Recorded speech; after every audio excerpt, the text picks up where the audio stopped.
Magandang buhay mga paps, welcome back sa aking munting channel, Simang Bonsai at iba pa. Ngayon mga paps ay mag-share ulit ako sa inyo ng panibagong video kung paano ko ulit ito ibabalik sa forma. So ito mga paps ay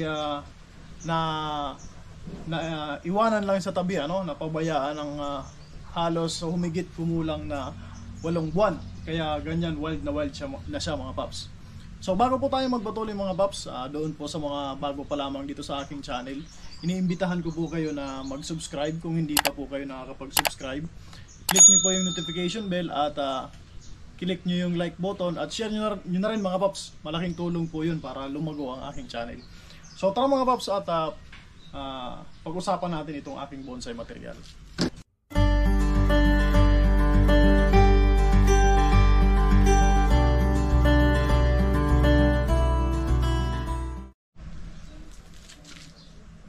So ayan ang itsura niya mga paps. Yan po ay Ficus virens, isang uri ng balite. Yan po ang kanyang base, tsaka yung kanyang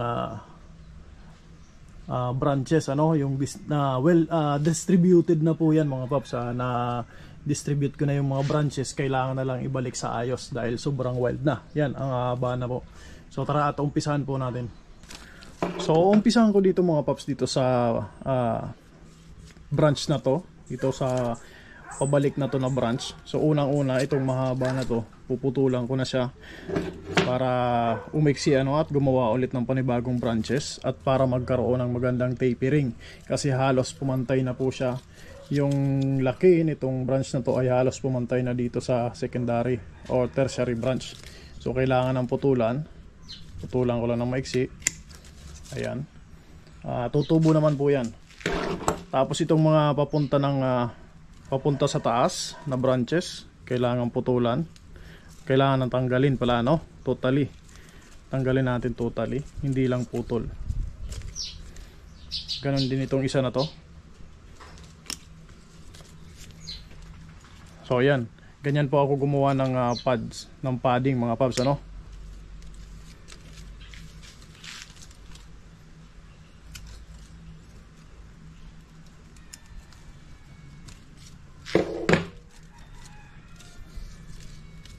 Pagdating dito, meron ditong maliit na sanga. Yan, kung nakikita nyo po yan mga paps. Itong isa na to. So, kailangan din yan tanggalin.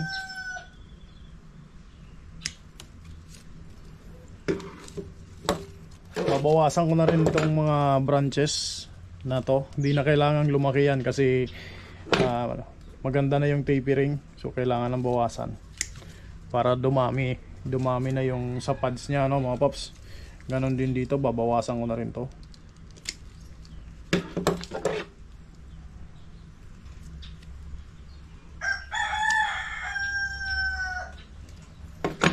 So ayan, pagdating dito sa likod mga paps, medyo satisfied na ako. Hindi sila masyadong lumaki, hindi sila nakahabol doon sa ibang branches kasi nasa likod siya mga paps. Hindi sila masyadong nakaka-receive ng sunlight, kaya medyo naiwanan sila.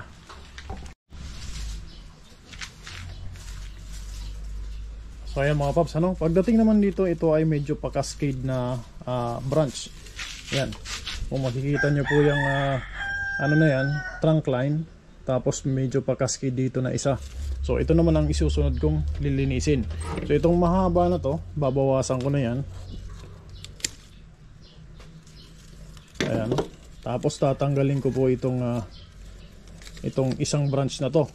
Kasi kung mapapansin nyo mga paps, kung nakikita nyo po dyan, tatlo po sila. Itong papunta sa baba, dito pa side, tapos meron pa ditong isa. So itong isa na to ay hindi po kailangan. So kailangan tanggalin natin yan para mas malinis tingnan yung distribution ng branches. So ayan. So dito naman sa branch na to, itong branch na to, masyadong mahaba na rin to para may magandang tapering. So babawasan ko na rin yan. Hanggang dyan lang. So ito, iiwanan ko na itong isa na to mga paps, papunta sa likod. Itong isa na to. So ayan mga paps, papunta na tayo sa taas ng konti. So dito, ito yung main trunk line nya. merong isang branch dito. So ayan, ito mga paps ay hindi ko na rin gagalawin. Bali tatanggalin ko na lang ito mga paps, ano. Ito meron siyang tatlo, isa, dalawa, tatlo. So ito okay lang to para papunta doon pabalik. Ito naman ay papunta dito na mapupuno sa side na to. Ito tatanggalin ko mga paps kasi masyado nang siksikan dito sa side na to. Tatanggalin ko yung isa na yan para dalawa lang yung division niya.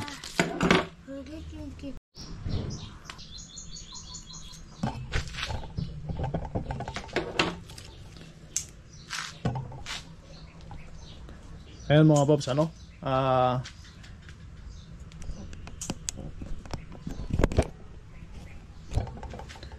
So ayan mga paps, ano. Bali natapos na natin to. Tapos na tong isa na to. Tapos na rin itong sa lowest part na to. So dito naman tayo sa isa. So pagdating dito, ayan. So itong part na to. So meron ditong mga papunta sa taas. Ayan. Papunta sa taas. Tatanggalin ko po lahat yan. Papunta sa taas na yan.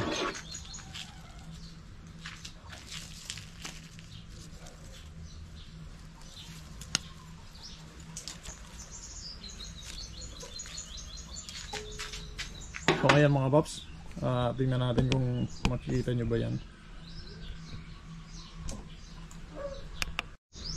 So ito na po yung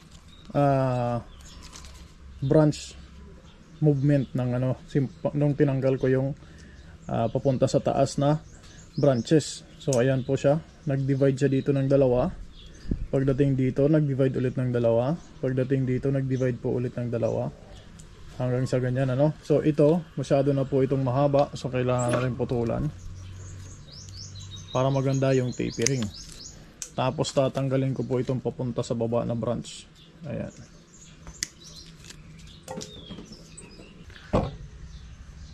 So ayan mga paps, ano. Pagdating dito sa taas, ayan. So bali ito po ay apex na, ano. Itong part na to. So not necessarily mga paps yung apex ay isang branch lang. So group of branches po yan. So ngayon ay masyado na silang malalaki. Mas lalaki po sila kaysa doon sa branch na nasa baba kasi sila po yung unang nakakakuha ng sunlight. So kailangan putulan po yan, dapat makontrol yung apex para may magandang tapering, ano. Hindi mag hotdog yung ating bonsai. Mas malaki yung taas, mas maliit yung baba. Dapat hindi po ganon. So ayan mga paps, kailangan bawasan lahat yan. Tatanggalin ko lang itong mga nag-dieback na branches, pinagputulan ng nakaraan.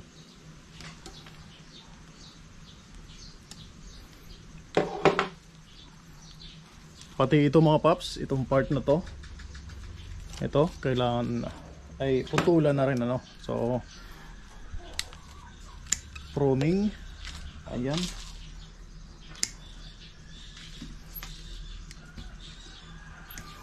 So ayan mga paps, halos natapos ko na. Natapos ko na yung pruning. So ayan mga paps, ano, halos natapos ko na po yung pruning, ano. Totally tapos na yung pruning. Pero meron pong isang branch dito, ito, medyo mahaba, na hindi ko muna pinutulan. So ang plano ko mga paps ay i-wire ko siya papunta rito sa baba. Siya yung mag-fill nitong gap dito sa likod. Ayan, kasi medyo bakante po rito dahil medyo mahaba naman siya.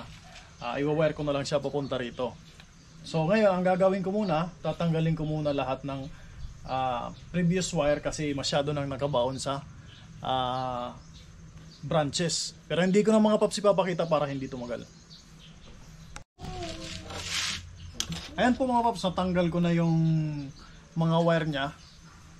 Natanggal ko na lahat ng previous wire. So stable na po yung mga branches nya, primary branch. So ngayon mga paps ay iwa-wire ko itong isa na to para ilagay dito sa likod. So naibalik ko na yung dating forma mga paps, although hindi pa tumutubo. Kailangan pa magpatubo ulit ng mga panibagong branches, tertiary at secondary branches. So kahit pa paano ay hindi na siya ganun ka-wild ulit. At kung mapapansin nyo rin mga paps, hindi ako nag-defoliate totally para tuloy-tuloy yung growth ng mga naiwanang maliliit na branches.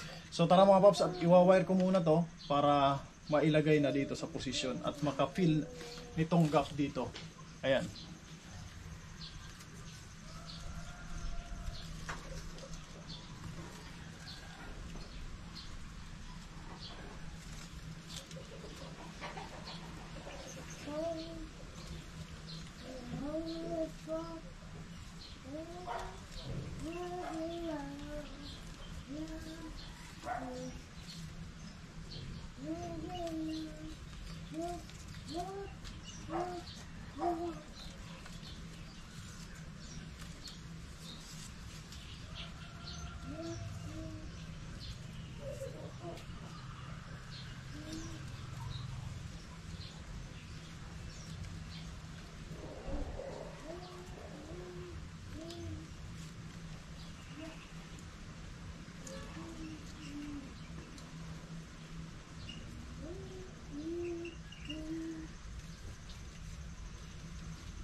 So ayan mga paps, at natapos ko na nga po at naibalik na muli sa dating forma, apex.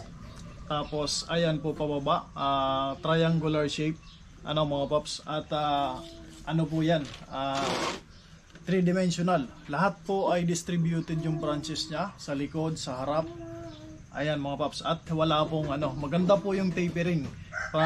Galing sa malaki, papaliit hanggang sa taas mga paps. Yung distribution din po ng pods, walang mga branches na pupunta sa taas. So ganyan po ako maggumawa nitong aking bonsai na Phyco Experience.